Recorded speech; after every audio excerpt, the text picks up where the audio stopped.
The Eurozone has been clobbered by the largest drop in industrial production as it pays the price for its haphazard coronavirus pandemic response, new figures have indicated. And Emmanuel Macron's France, which lags far behind the UK in terms of the number of COVID-19 jabs administered, was particularly badly hit, witnessing a drop of nearly 5%. The data, published by Eurostat, the bloc's statistics division, will pile more pressure on beleaguered European Commission President Ursula von der Leyen, who has faced widespread criticism as a result of the EU's sluggish vaccine rollout. The volume of industrial production in the Eurozone fell by 1% month-on-month in February.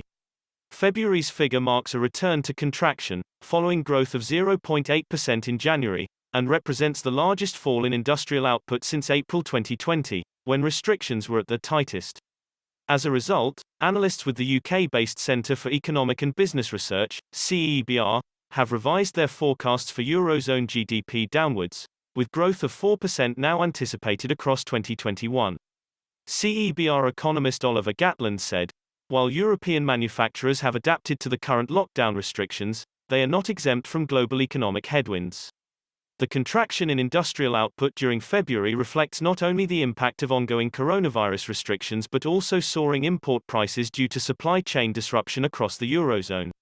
Some actually witnessed increased industrial output, with the biggest improvement being seen in Ireland, amounting to 4.2%.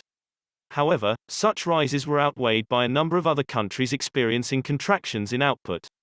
France and Malta have exhibited the largest declines, of 4.8% and 3.8% respectively. In France, the figures will be particularly galling for Mr. Macron, who may have hoped his country had turned the corner, given January figures revealed an increase in production of 3.4%.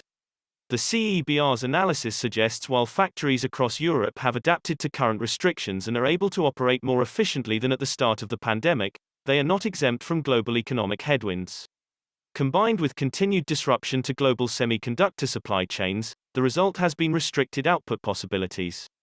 Meanwhile, the EU has been widely criticized for its slow vaccine distribution so far, which have necessitated strict lockdown measures necessary to keep the third wave under control, not least in France. In turn, such restrictions have had a profound impact on domestic demand for goods across Europe while, in the meantime, other areas of the world, including the UK, are returning to some sort of normality.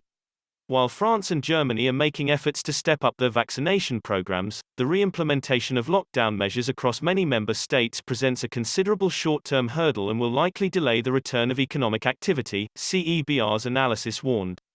Speaking at the start of the month, Mr. Macron warned France would lose control if we do not move now, introducing restrictions including the closure of non-essential shops, and shutting schools for 3 weeks after Easter.